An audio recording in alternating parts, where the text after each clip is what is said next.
I have 100 employees. I'm the dumbest human that works for me. And that sounds like, pulpit lip service. It's true. Like you go meet my people and you're just like, oh, dear God. And it's because I figured out, I kind of cracked the code on finding really, really, really bright folks. And they've amplified the value of my business. And I think that especially for small business owners, like everybody should have an executive assistant. The amount of work that y'all do on a daily basis, that's $5 an hour work, and I know everybody, it. I don't have to convince you of this. You know what I mean? Like just shifting through your email inbox or following up on people or scheduling appointments. Like there's so much stuff that could be outsourced, but then you take that and set it aside. Any customer service, any outreach, any early stage sales engagement, like there's so much that you can, and I'm going to use the dirtiest word in the whole wide world. You ready for this? Talking about being offended, #offended. There's so much that you can outsource. And we're talking about stealing American jobs here, Eric. I was just talking to her about that, Kasim. I was saying, hey, I'm looking at hiring a VA. She's like, are we taking away from American jobs here? The first problem is the Pareto talent, the real high upper echelon talent, we can't compete, right? Because there are these insane multinational organizations that will pay anything for these kids. So if you're hardworking and industrious, A, you can go be an entrepreneur, work for yourself. And that's what a lot of them are doing. And God bless them. That's what's great about this country. We've given them that opportunity. B, you go work for Amazon, Google, Apple, Facebook. You make $1 billion a minute with stock options. You have a nice fancy title, ivory tower, and then a huge ascension opportunities. Small businesses do not have access to talent onshore that we have access to if we were willing to cross borders and boundaries. And when you hire, and I say offshore, it's actually a misnomer because I'm talking about Canada, Latin America, and then of course, South Asia, Asia, North Africa, the Middle East, Eastern Europe. When you hire outside the bounds, and there's an economic reason for this too, Eric, if you wanted to get really philosophical with me, it has more to do with the fact that we have the reserve currency and we basically depress everybody else's economy. But because you can pay in American dollars, you get a better quality human than you can afford to get here. And that might sound like a pejorative and negative, and I'm a bad person, fine, but it's something that I could prove with math. And the thing about Pareto talent is there's a really amazing study. I'm trying to remember, I've got this cited somewhere, but it was an examination of the production value in an economic environment within the confines of industrial organizations. That was said really flowery. I'm going to try to say that again. It was a scientific study of who actually does the shit. And what they found was a very small fraction of the participants produce most of the economic value. And we're used to the Pareto distribution, which is 20% of the participants produce 80% of the value. That's actually not the case. That's kind of oversimplified.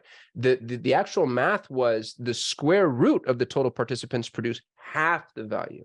Here's what's crazy. I've seen this in my own business. My business partner, who wasn't my business partner when we started, I had to slap golden handcuffs on him and give him a couple of points. He's one employee out of 100. He manages about 40% of my revenue. And everybody in every business is going to see that same thing. And you can either fight that and think like, oh, I don't want to be beholden to people like that. And how do I distribute? Or you can say, well, gosh, how do I find more people like that? And when you're hiring offshore, you're putting yourself in a position to, dude, for $1,500 a month, you can get a triple PhD out of the Philippines.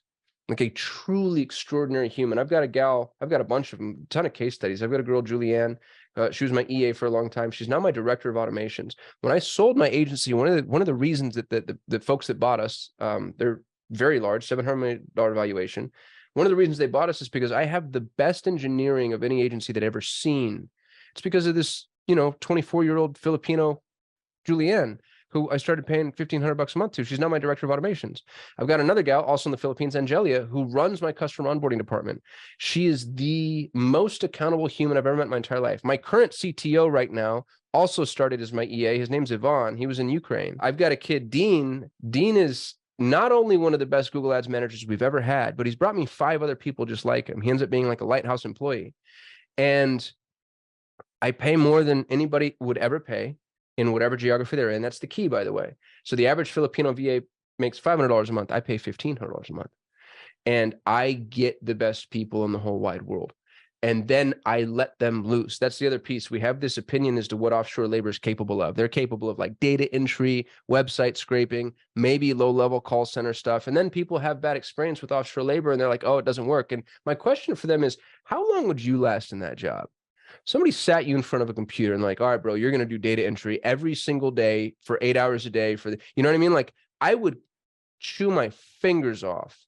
So yeah, if you had bad experience with people that you're giving crap work to, it's because they're being given crap work. People want to contribute. They want to matter. They want to have a meaningful relationship with not just their boss, but the entire organization. And if you can hire folks and treat them like humans, which is something that man, you should hear some of the horror stories that I've heard from some of these offshore resources, like not getting paid for things, being asked to do twice the amount of work that, that is possible. Just the minute you bring somebody on, show them that there is an ascension path, there is a future with us. And by the way, I'm going to treat you like a real human. Man, I cannot begin to tell you, Eric, the impact that it's had on my business. It is amazing. It's the biggest, what's the word I'm looking for? It's the biggest advantage I've ever had. It's the little hinge that swings a big door. Like I can hire 3 people for what it takes you to hire one entry-level person here. And my 3 people are probably more motivated, harder working, grateful to have the job. And dude, I don't know about you, and this is where I stuff off the rails a little bit, but hiring onshore, I mean, the first question out of every new hire's mouth is, what's my title? Tell me about PTO. What benefits do you have? Like, it's just like, it's just very, very, very me, entitled, interesting labor pool. And I just don't want to deal with it. So I go elsewhere. So what parts of the world are people known for? We're going to get back to the inbox thing, but what parts of the world are known for being great at X, and how much is a typical pay scale for that person or that project?